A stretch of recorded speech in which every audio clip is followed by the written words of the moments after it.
You could say that it was more than just a hot day.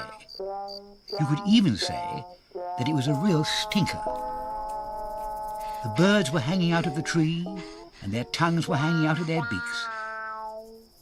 Other than that, there wasn't a soul to be seen. The day was heading to be an absolute snorter. Even the sun found it hard going. There wasn't a cloud in the sky, not a skylark nor a bee to be heard, not a cat on the fence. But there was a hot wind, there were hot sounds, and there was hot dust everywhere.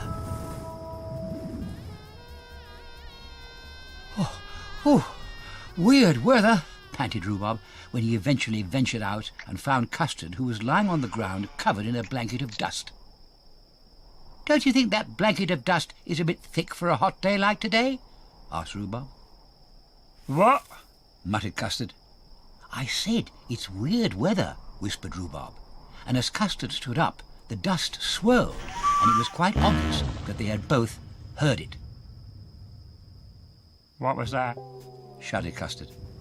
Moggy's wind chimes, offered Rhubarb. No, they go off all the time. You're right, said Rhubarb, and there it was again.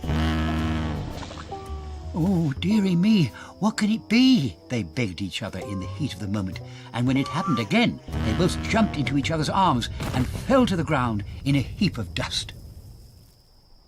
When the dust had cleared, Rhubarb and Custard sat up and looked around. The birds were hanging out of the tree, their tongues were hanging out of their beaks, the sun was sweltering, the heat was horrible, the noise was closer, the chums were terrified. What could it be? Rhubarb squeaked. Custard couldn't talk, but he could point. So he pointed very quietly.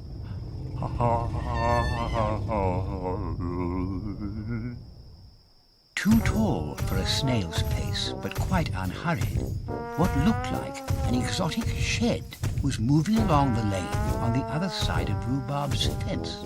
And then, of course, there was the scary noise. No need for your computer to tell what that is, Custard finally managed to say. Well, what is it? Rhubarb was eager to learn. It's mysterious. That's what that is. Mysterious, said Custard, and stood up and dusted himself down. After convincing Rhubarb that they should find out what the mystery was, Custard held the ladder while Rhubarb peeped over the fence. Oh, it's nothing, said Rhubarb with a sigh of relief. What do you mean, nothing? Custard boiled in the heat. Well, it's not dangerous, said Rhubarb. Well, if it's not dangerous, invite it in, Custard steamed. There was a great kerfuffle in the tree as Rhubarb opened the garden gate, and after knocking down both gateposts, the exotic shed lumbered into the garden, perched on top of an elephant. The noise! It's the noise! Shouted Rhubarb in an overheated, overexcited kind of way, and Custard nodded. The noise, he sighed. How do? Said the elephant. Eric.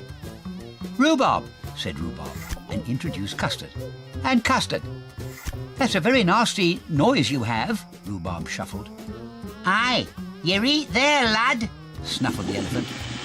Do you speak English? Inquired Custard, and the elephant sneezed.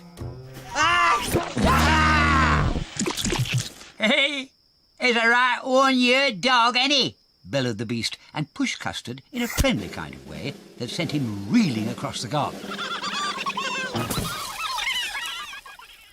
I were a pit elephant, worked in a coal mine, humping coal, till I got to sneezes.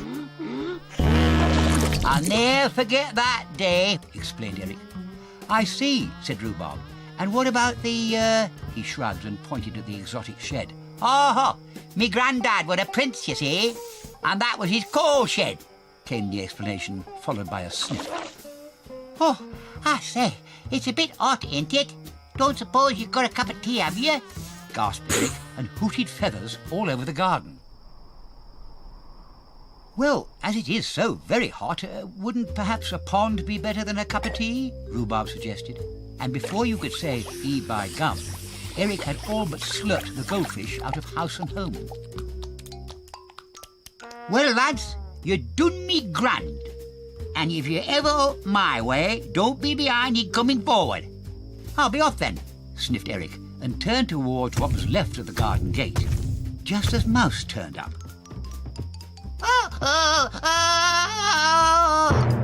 In a flash, Eric had leapt up onto a garden chair, and the noise he made shook the very ground.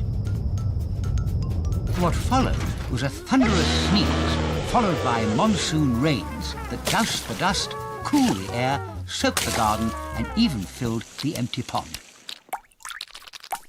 Rhubarb just stood. Custard just stood.